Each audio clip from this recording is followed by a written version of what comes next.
무슨 얘기 하려고 하는 것 같아요?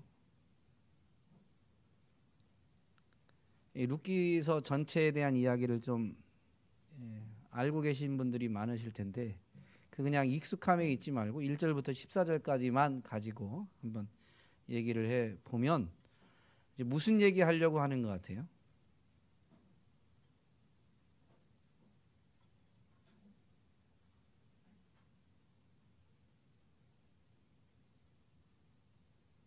한마디로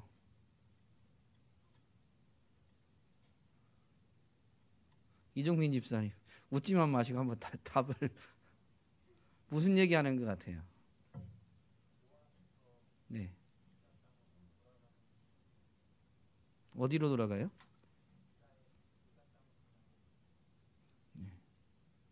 유다 땅 베들레헴으로 이제 돌아가는 건데요. 그 성경에서 이 이야기는 이제 어,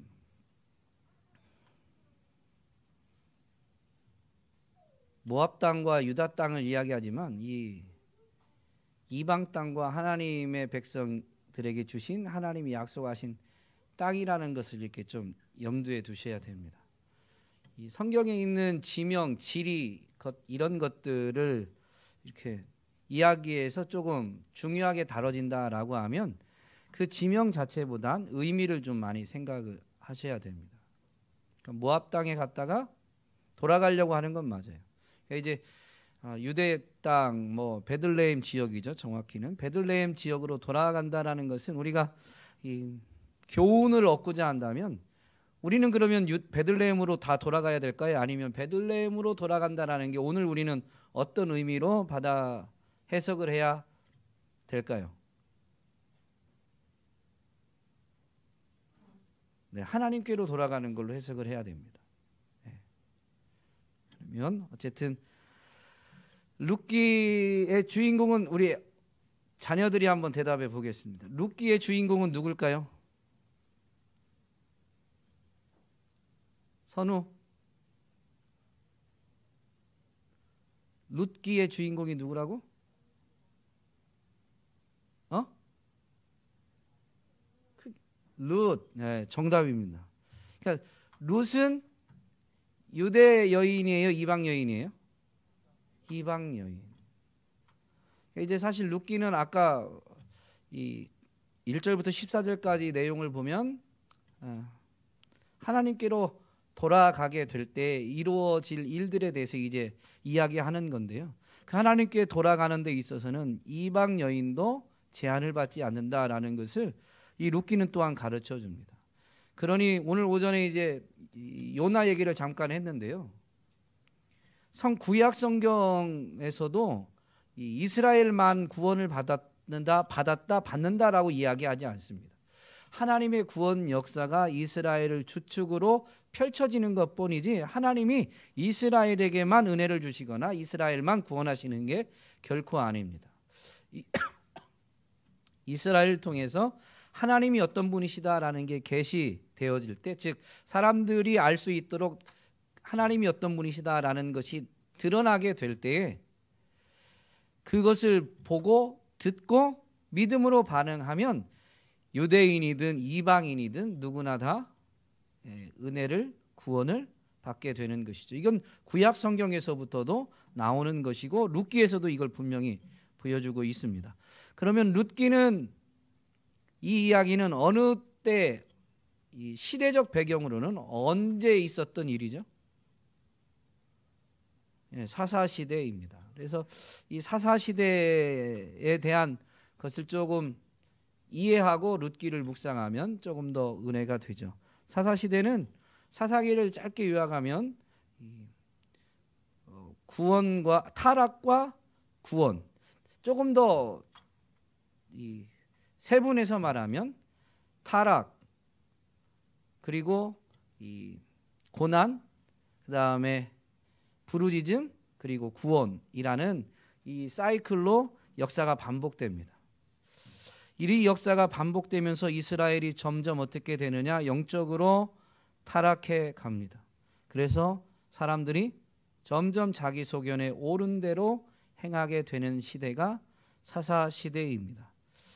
사사시대 초기는 사실 이 여호수아에 의해서 가나안 땅을 정복했던 이 가나안 땅을 정복한 그 정복기 시대의 영성이 조금 이어지고, 사실 이때 이 사사시대라는 것을 굳이 언급한 것을 보면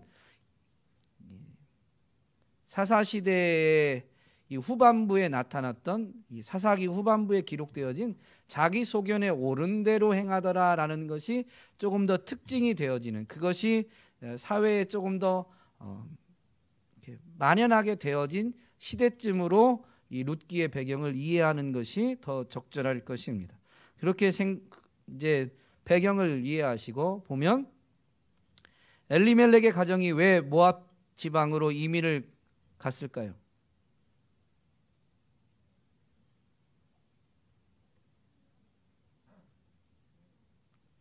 흉년이 들어서, 네, 성경에 있는 표현대로 하면 흉년이 들었습니다. 흉년이 들면 어때요?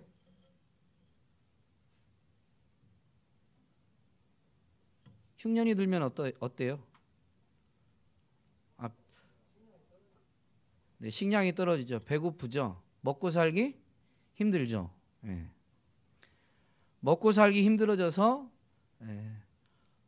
먹고 살기 편한 곳을 찾아가게 된 것입니다. 베들레헴에서 모압 지역으로 가는데요. 베들레헴은 이제 이건 네이버에만 쳐도 나와요. 네이버에만 쳐봐도, 여러분 네이버에서 이 성경을 읽다가도 네이버를 참고하시면 좋은데요. 블로그나 이런 내용은 혹 잘못된 신학 사상을 가진 분들의 블로그에 들어갈 수도 있으니까 그런 거는 권장은 안 해드리고요. 네이버에서 칠 때 보면 이 라이프 성경사전에서 나오는 이 지역 설명이라든가 용어 설명이 있을 경우가 있습니다. 이런 성경사전 같은 경우는 참고할 만합니다. 해석을 주는 게 아니고 그 설명을 덧붙여 주거든요. 그런데 보면 이 베들레헴은 해발 600m의 이 고지대에 위치해 있는 이 성읍으로서 산들의 높은 산에 둘러싸여져 있어서요, 강수량이 많지 않은 지역입니다. 그래서 이 흉년이 기근이 잦은 그런 지역입니다. 이런 지역에 있다가 모압으로 가게 됐는데, 모압 지방은 물이 풍부한 강수량이 많은 지역입니다. 그러니까 강수량이 적어서 농사를 해도 흉년이 많이 드는 지역에서 농사를 짓기 쉽고 풍년이 자주 드는 그런 지역으로 이렇게 이사해 간 것이죠. 한번 생각해 보면 왜 베들레헴, 유대인들인데, 이걸 좀 생각해 보셔야 돼요. 유대인들이죠. 베들레헴에 사니까 가나안 땅, 젖과 꿀이 흐르는 땅을 하나님이 주셔서 그 약속의 땅에 사는데, 왜 베들레헴에 기근이 들었다고 해서 흉년이 들었다고 한다면 왜 이스라엘 영토 내에서 이사하지 않고 모압 지방까지 갔을까요?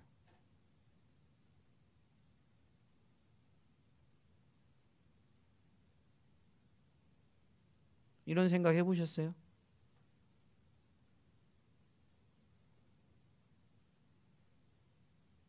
갑자기 이렇게 침묵으로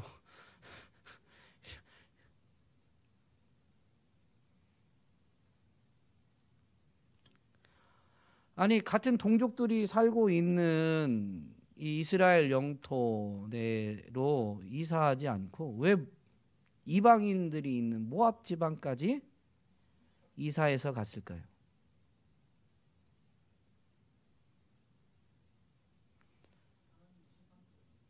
네. 온 땅의 흉년. 근데 성경엔 그 내용은 없어요. 네. 물론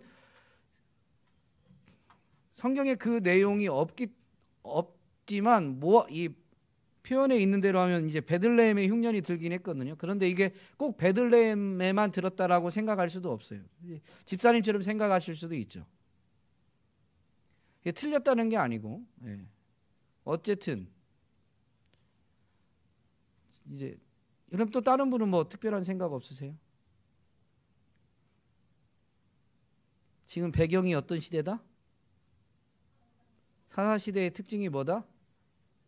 자기 소견에 옳은 대로 행하는 시대다. 하나님의 율법이 잘 지켜지는 때였으면 가난하고 연약한 또 나그네들에 대해서 어떻게 했을까요?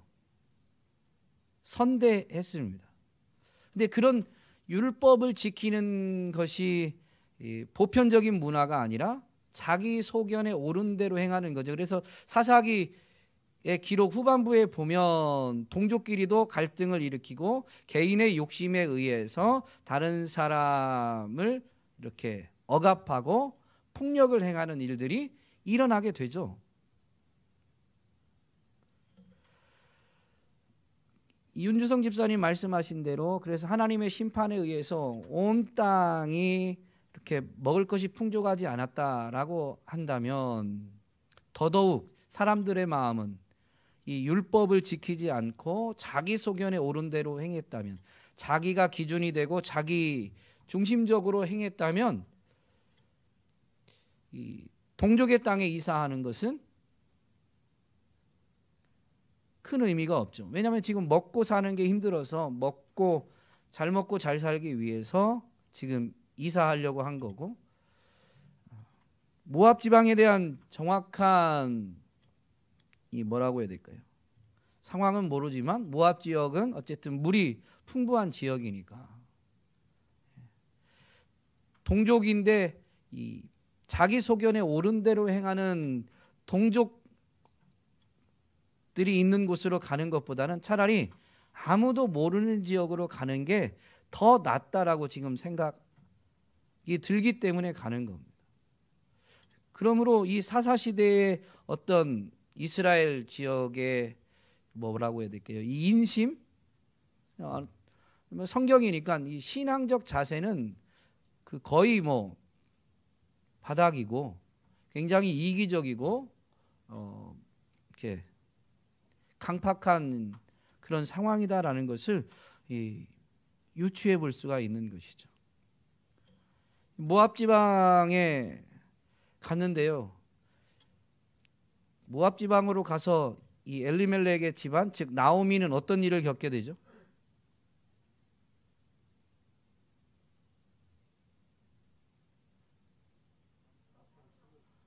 남편이 죽고 또 시간이 흘러서 아들 둘도 죽습니다.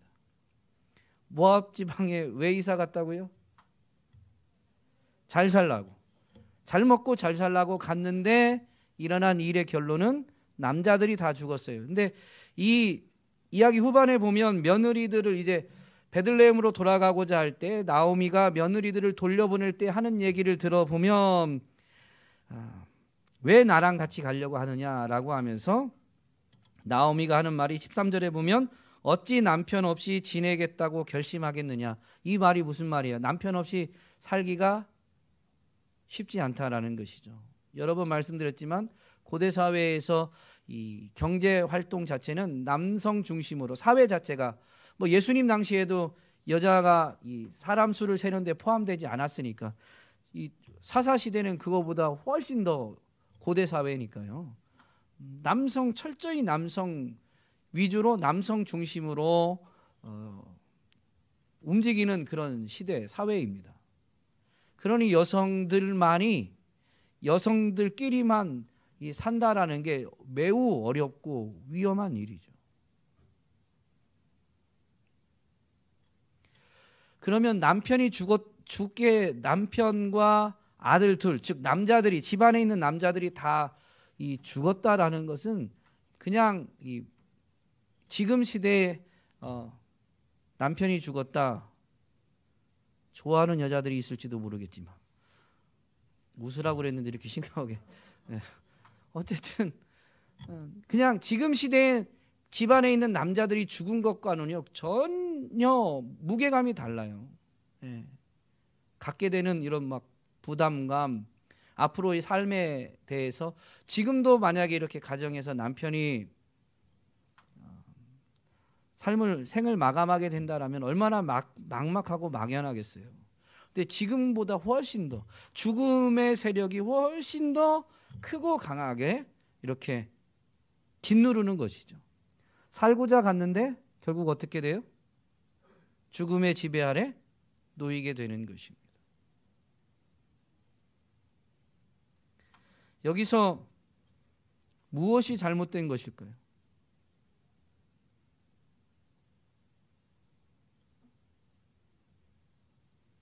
여러분은 뭐가 잘못된 거라고 생각하세요?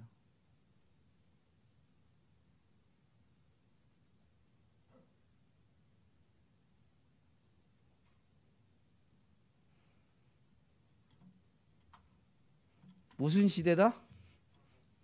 사시대의 특징이 뭐다?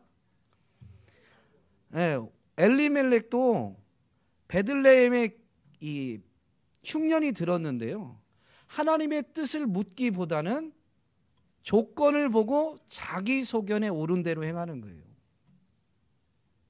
이스라엘 사회가 어떻다, 그러니 모압 지방까지 갈 수밖에 없다, 뭔 어떤 이유를 대든 어쨌든 하나님의 뜻을 구하기보다는 자기 소견에 옳은 대로 지금 행하고 있는 것입니다. 모압으로 간 것 자체가 잘못된 게 아니에요. 지금 그 선택을 하는 데 있어서 하나님의 자녀, 하나님의 백성이 하나님의 뜻을 구하지 않고 자기 소견에 옳은 대로 행하는 게 문제인 것입니다. 그냥 외형적으로 드러난 것만 보면 이 강수량이 적어서 흉년이 자주 드는 땅에서 강수량이 많고 물이 풍부해서 농사하기 좋은 그 땅으로 가는 것은 매우 합리적으로 보이죠.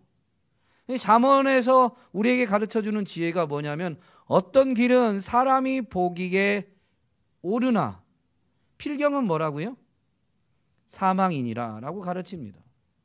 그러니까 자기 소견에 옳은 대로 행하다 보면 그 필경, 그 결국은 뭐냐면 사망이에요. 하나님을 의지하지 않고 하나님의 뜻을 구하지 않고 자기 생각에만, 그 인생이 자기 스스로 모든 걸 판단하고 자기가 볼 때 옳은 것, 즉 이건 뭐냐면요, 선악의 기준이 누구예요? 자신인 거예요. 그것은 하나님을 완전히 배제한 자기가 하나님이 된 삶이죠. 사람들이 볼 때는 도덕적이고 윤리적으로 착하게 사는지 모르지만요, 자기가 하나님의 자리에 앉아가지고 자기 생각에 옳은 대로 행하는 것이 그때 그 순간에는 매우 지혜로운 선택 같고 옳아 보일지 모르지만, 또 그 선택으로 인해서 물론 룻기에서는 지금 이 죽음에 더 처해지게 되는 것을 묘사하고 있지만요, 오히려 잘 되는 일이 있을 수도 있습니다.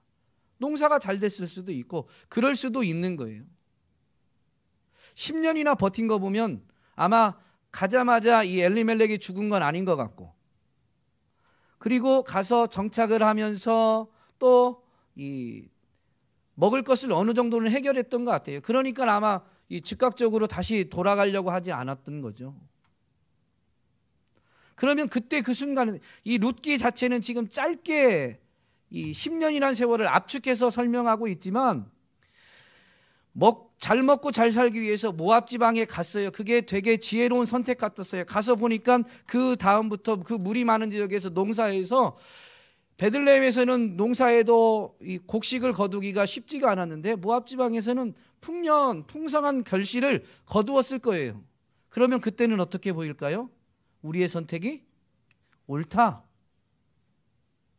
성경은 그 순간의 선택을 가르쳐 주는 게 아니라요, 정말로 하나님을 떠나게 되면 어떠한가라는 결국을 지금 가르쳐 주려고 하는 겁니다.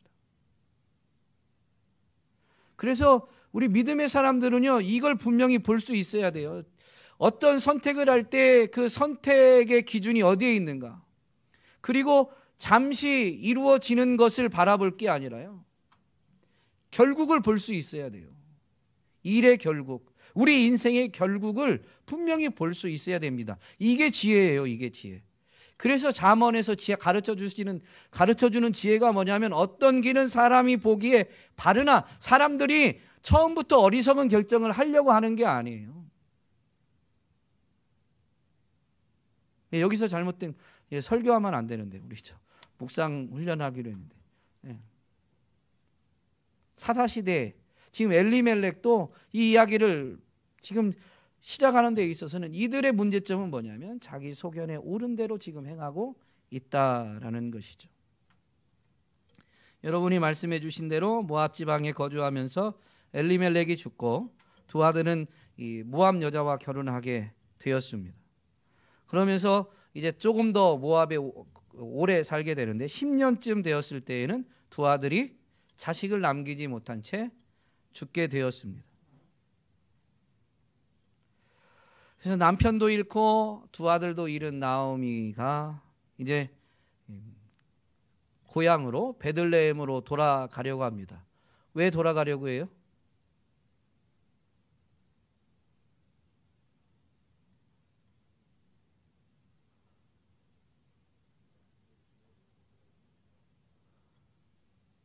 그 땅에서는 먹고 살기가 진짜 힘들어졌어요. 그런데다가 6절에 보면 베들레헴은 어때요? 여호와께서 자기 백성을 돌보시사 그들에게 양식을 주셨다 함을 듣고, 이걸 들었기 때문에 가는 겁니다. 하나님이 양식을 주셨다라는 게 굉장히 크게 들리기보다 여러분 앞에 있는 표현에 우리 시선이 더 많이 가야 되고, 이게 사실 우리에게 크게 들려야 돼요. 여호와께서 자기 백성을 돌보셨다. 여호와께서 돌보심의 증거가 그들에게도 이제 양식이 공급되었다라는 겁니다. 하나님의 돌보심이 있었다라면 이제 사회적으로 그 하나님의 은혜를 알고 하나님, 이게 하나님의 돌보심이다라는 걸 알게 되면 아마 율법을 조금 더 이 엘리멜렉의 가정이 베들레헴을 떠날 때보다는 조금 영적으로 회복된 시간이 되었을 것이죠. 왜냐하면 표현 자체가 하나님이 돌보셨다고 하니까. 그러면 남자들 없이 여자만 셋인데요. 처음에는 며느리 둘을 데리고 가려고 했으니까 여자만 셋인데, 이방 땅에서, 나오미가 지금은 기준입니다. 이방 땅에서 남자 없이 여자 셋이 사는 것과 동족 사이에서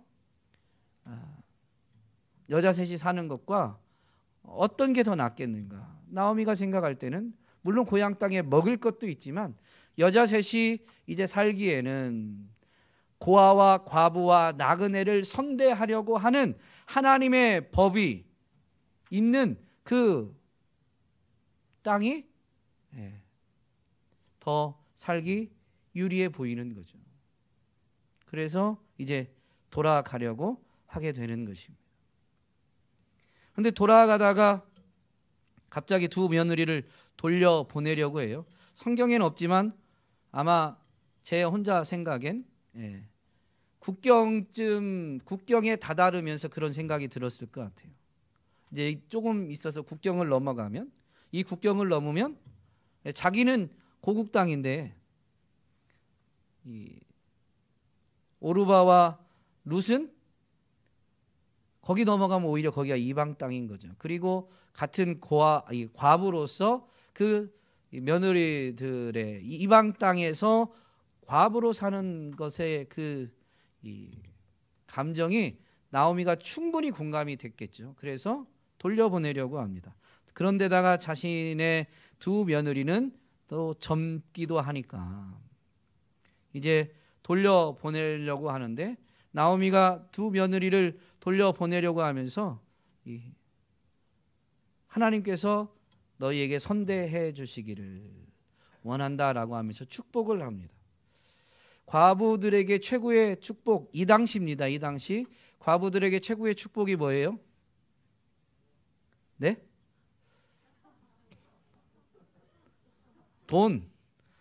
돈을 벌어다 주는 남자입니다.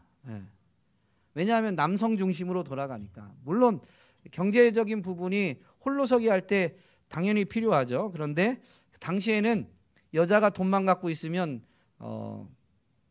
뭐라고 그러죠? 이 강도 만나기 딱 좋은 상대죠. 돈을 벌어다 주는 남편이 생기는 게 최고의 복입니다. 당시에는. 그래서 나오미가 이 두 며느리에게 축복하는 것을 이렇게 살펴보면요,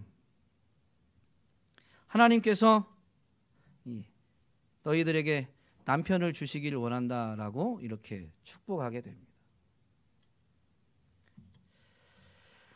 돌려보내려고 할 때 두 며느리가 가려고 하지 않았어요, 처음에는. 그런데 이제 나오미가 비록 수혼 제도가 있지만 나이가 많은 자신에게는 전혀 소망이 없다. 젊은 너희들이 어찌 남편이 없이 지내겠느냐라고 하면서 그 며느리들을 딸이라고 부르며 돌려보내고자 합니다.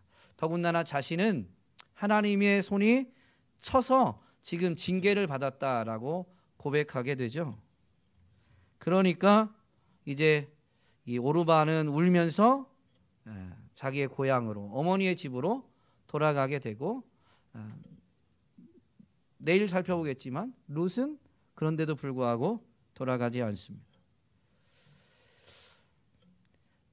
나오미가 이렇게 며느리를 돌려보내려고 하면서 했던 이 말을 잘 생각하면서, 여러분, 오르바와 룻은 이제 차이가 이게 나는데 둘이 갈라지게 되는데, 오르바는 왜 돌아갔을까요? 룻은 왜 남고?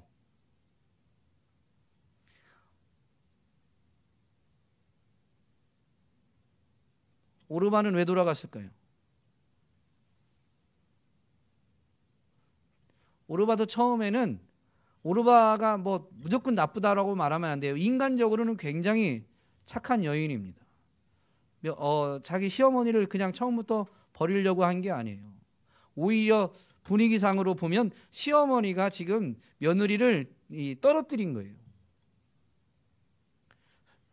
근데 어쨌든 결론적으로 지금은 이 룻기에서, 성경에서는 우리로 하여금 뭐 누가 먼저 배신했느냐 이 얘기를 가르쳐 주려고 하는 게 아니니까, 나오미가 결국엔 그녀 이 며느리들을 돌려보내려고 했던 말을 생각하면서 오르바가 왜 갔는지를 우리는 좀 생각을 해봐야 됩니다. 왜 갔을까요?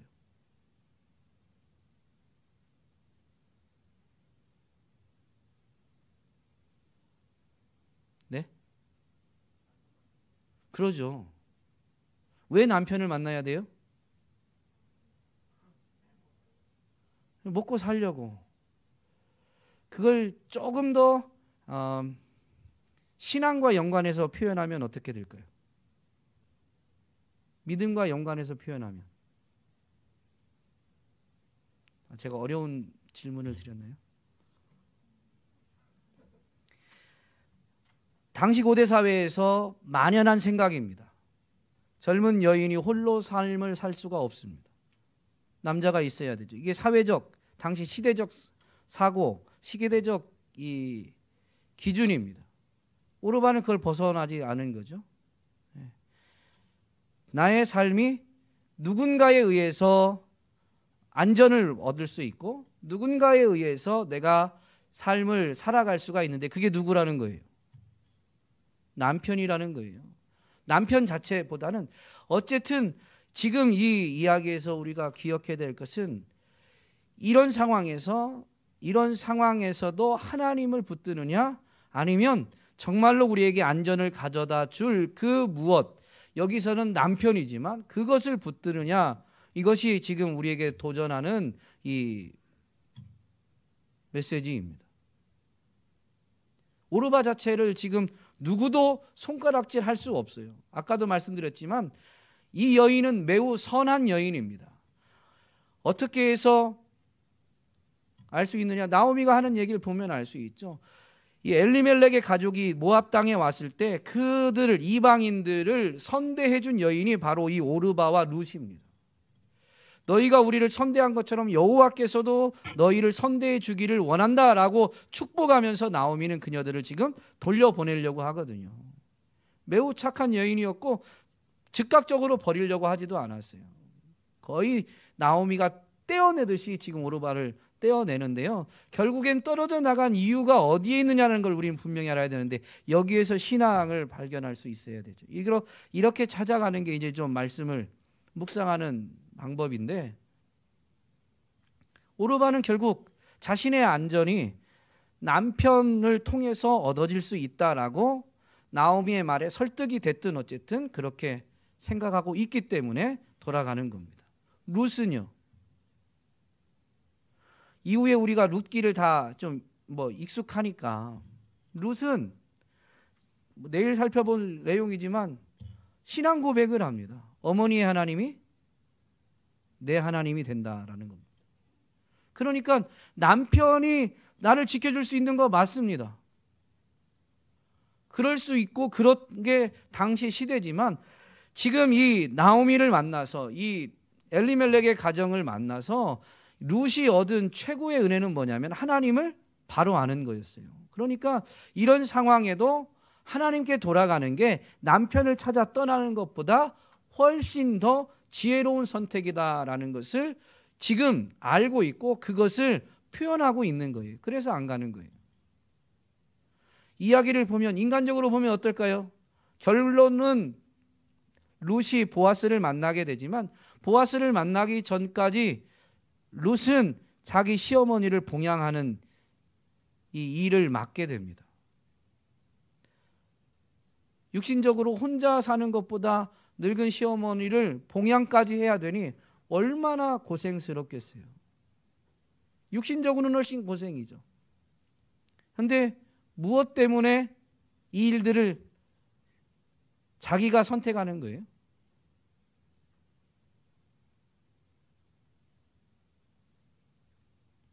하나님이 나를 지켜주신다는 것 때문입니다. 하나님이 나를 살리신다는 것.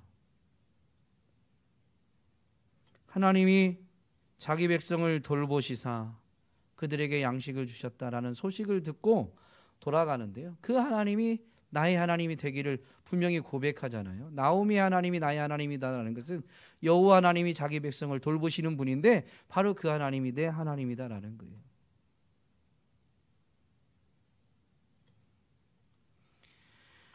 나오미의 이 말, 며느리들을 설득하는 말을 조금 단적으로 압축해서 표현하면 이렇습니다.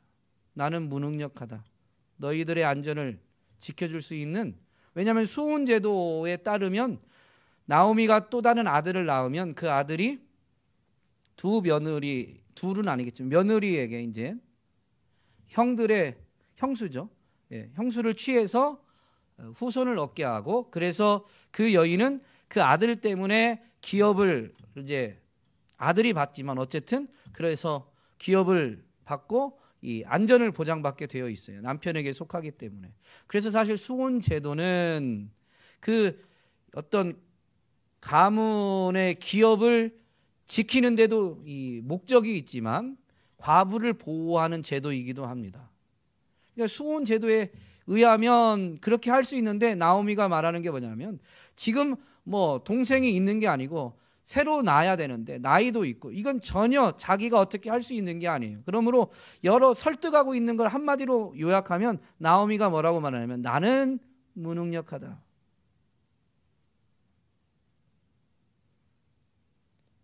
더군다나 하나님이 나를 징계하셨기 때문에 내가 이렇게 무능력하게 되었다라고 말하는 거예요.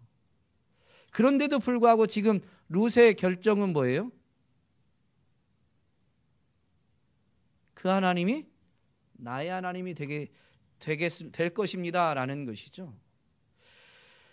하나님이 쳐서 지금 나오미가 이렇게 됐을지라도 그 자기 백성을 결국엔 살리시는 분은 누구다? 하나님이시다.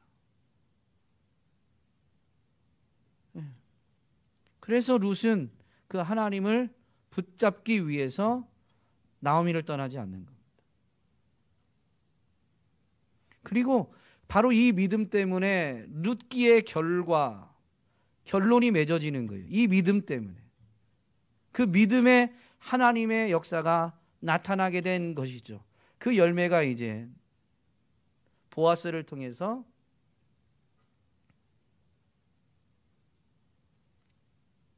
다윗의 할아버지를 낳게 되는 그 은혜를 누리게 되죠. 따져봐야 됩니다. 머리가 나빠가지고요.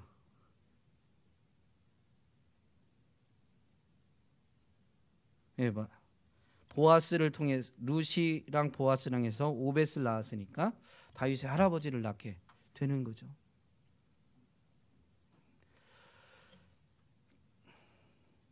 다윗이라는 손주를 볼 줄 알고 있었을까요? 전혀 모르죠. 근데 하나님이 그 믿음 때문에 그렇게 하나님의 역사를 이 룻을 사용하셔서 이루어 가시게 되는 것입니다. 무언가를 알고 가는 게 아니에요. 그냥 하나님을 신뢰하고 하나님만 의지하고 가면 하나님이 그렇게 하나님의 역사를 이루시는데요. 룻이 생각할 수 없었던 그 놀라운 일을 하나님이 이루시는 거죠. 온 가족 새벽 예배 때 또 분명히 말씀을 나누게 되었는데요. 81편에 내 입을 넓게 열라 내가 채우리라 라는 게 하나님의 약속, 하나님의 다짐입니다. 그냥 우리는 하나님을 신뢰하면요, 우리가 생각했던 것, 기대했던 것보다 더 크게, 더 놀랍게 일하시는 분이 하나님이시다라는 것을 분명히 체험하게 되는 것입니다. 그러므로 오늘 이 룻기를 통해서 우리는 분명히 기억해야 되는데요. 가장 지혜로운 건 하나님께로 돌아가는 데 있습니다. 하나님의 뜻을 구하는 데 있습니다. 그리고 그 하나님을 끝까지 붙드는 데 있는 것이죠. 오늘 저와 여러분이 정말로 주님 없이 살 수 없음을 그냥 머리로 이론으로만 고백하는 게 아니라요, 우리의 삶의 중심된 고백이 되어서 끊임없이 하나님께로 돌이키고 하나님과 함께하고자 하는 믿음의 삶을 살아낼 수 있기를 주님의 이름으로 권면드립니다.